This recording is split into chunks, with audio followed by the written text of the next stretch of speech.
শেখ ফজলুল হক মনিকে হত্যা করে। তার অন্তঃসত্ত্বা স্ত্রী আরজুমনি তাকেও হত্যা করে। আব্দুর রব সানিবাত যিনি স্বাধীনতার সংগঠক ছিলেন তাকে হত্যা করে। তার ১০ বছরের ছেলে আরিফ, ১৩ বছরের মেয়ে বেবি, ৪ বছরের নাতি সুকান্ত সহ ওই পরিবারের সদস্যদের নির্মমভাবে হত্যা করে। ১৫ই আগস্টে যারা শাহাদাত বরণ করেছে আমি তাদের আত্মার মাগফিরাত কামনা করি।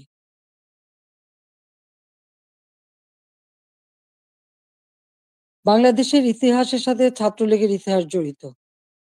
জাতির পিতা বঙ্গবন্ধু শেখ মুজিব বলেছিলেন, ছাত্রলীগের ইতিহাস বাংলাদেশের ইতিহাস।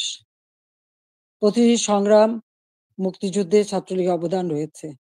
৭৫ এর পর গণতান্ত্রিক অধিকার প্রতিষ্ঠার জন্য যে সংগ্রাম করি সেখানেও শহীদের তালিকায় ছাত্রলীগের সংখ্যাটাই বেশি।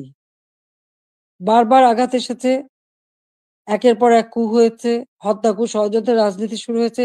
সেখান থেকে বাঙালি জাতিকে উদ্ধার করে আমরা এদেশে গণতন্ত্র প্রতিষ্ঠা করি।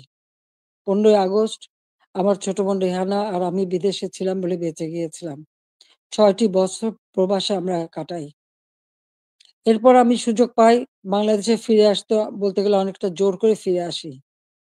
যে দেশে আমার পিতামাতার ঘাতকের দল যাদেরকে ইন্ডেমনিটি দেওয়া হয়েছিল তাদের বিচার করা যাবে না।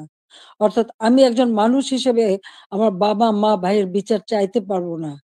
সেই বিচারহীনতার সংস্কৃতি ছিল বাংলাদেশে। যে দেশে গণহত্যা চালিয়েছিল পাকিস্তান হানাদার বাহিনী। গ্রামের পর গ্রাম জ্বালিয়ে পুড়িয়ে ছারখার করেছিল।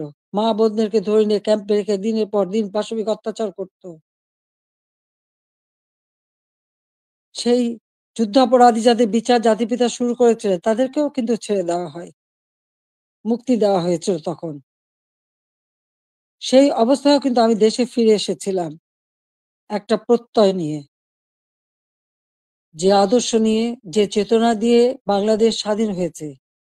যে চেতনা নিয়ে বাংলাদেশ স্বাধীন হয়েছে সেই মুক্তিযুদ্ধের চেতনাকে বাস্তবায়ন করা।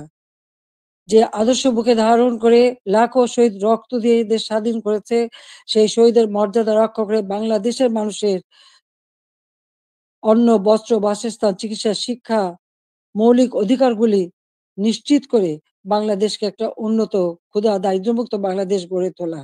যা জাতির পিতা বঙ্গবন্ধু শেখ মুজিবের স্বপ্ন ছিল। এবং সেই কাজে আমরা কিন্তু সাফল্য অর্জন করেছিলাম। ১ম বার সরকারে এসে আমরা অনেকগুলি উন্নয়নের কাজ করি। এরপর আসতে পারিনি। আবার বাংলাদেশে জঙ্গি, সন্ত্রাস, দুর্নীতির দেশ হয়েছিল। প্রায় ৮ টি বছর সময় নষ্ট হয়। ২০০৮ এর নির্বাচনে আওয়ামী লীগ এককভাবে ৩০০ সিটের মধ্যে ২৩৩ টা সিট পায়। বাংলাদেশের মানুষের আস্থা, বিশ্বাস অর্জন করে সরকার গঠন করি। ২০০৯ সাল থেকে ২০২৪ সাল এই বাংলাদেশ উন্নয়নশীল দেশের মর্যাদা পায় যখন আমরা জাতির পিতার জন্মশতবার্ষিকী ২০২০ সালে এবং স্বাধীনতার সুবর্ণ জয়ন্তী ২০২১ সালে উদযাপন করি, তখনই কিন্তু বাংলাদেশ উন্নয়নশীল দেশের মর্যাদা পায় এবং জাতিসংঘ স্বীকৃতি দেয়। জাতির পিতা বঙ্গবন্ধু শেখ মুজিবের সেই ঐতিহাসিক ৭ই মার্চের ভাষণ, সে ভাষণও ইউনেস্কো বিশ্ব প্রামাণ্য দলিলে স্থান করে দেয়। কারণ যে ভাষণ পৃথিবীর বিভিন্ন দেশে সামরিক, অসামরিক নেতারা ভাষণের মধ্য দিয়ে মানুষকে উজ্জীবিত করেছে। সেই ভাষণগুলির মধ্যে প্রায় ২৫০০ বছরের সকল ভাষণের মধ্যে জাতির পিতা বঙ্গবন্ধু শেখ মুজিবের ভাষণটি সর্বশ্রেষ্ঠ ভাষণ হিসেবে গণ্য হয়। আন্তর্জাতিক প্রামাণ্য দলিলে তার স্থান পেয়েছে। বাংলাদেশে এখন জাতির পিতা বঙ্গবন্ধু শেখ মুজিবের ভাষণ নিষিদ্ধ করেছে কিন্তু আন্তর্জাতিকভাবে তো তার স্বীকৃতি পেয়েছে। ২১শে ফেব্রুয়ারি সারা বিশ্বে আন্তর্জাতিক মাতৃভাষা দিবস হিসেবে স্বীকৃতি পেয়েছে। যেটা আওয়ামী লীগ সরকার এসেই আমরা সেই উদ্যোগ নিয়েছিলাম এবং ইউনেস্কো কর্তৃক সেটা স্বীকৃতি পেয়েছিল।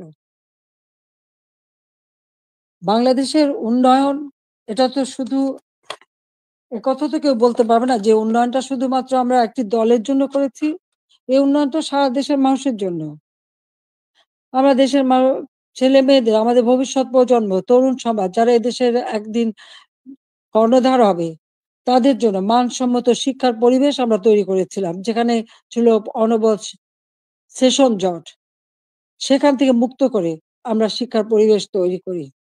সাথে ব্যাপকভাবে যাতে তরুণ সমাজের কর্মসংস্থান সৃষ্টি হয় তার জন্য আমি সমস্ত কিছু বেসরকারি খাতে উন্মুক্ত করে দিই। আমাদের দেশে মাত্র একটা টেলিভিশন ছিল, একটা রেডিও ছিল। কোনো মোবাইল ফোন ছিল না, ডিজিটাল ফোন ছিল না। ডিজিটাল বাংলাদেশ গড়ে তোলা এবং টেলিভিশন, রেডিওকে বেসরকারি খাতে উন্মুক্ত করে দেওয়া। ব্যাংক, বিমান থেকে শুরু করে প্রতিটি প্রতিষ্ঠান বেসরকারি খাতে উন্মুক্ত করে দিয়েছিলাম একটা লক্ষ্য নিয়েই যে আমাদের তরুণ সমাজের কর্মসংস্থানের ব্যবস্থা হবে। সেই লক্ষ্য নিয়েই। আমাদের দেশের উন্নয়নের যত পরিকল্পনা আমরা নিয়েছি, সে পরিকল্পনাগুলি ছিল একেবারে গ্রাম পর্যায় পর্যন্ত। আমার গ্রাম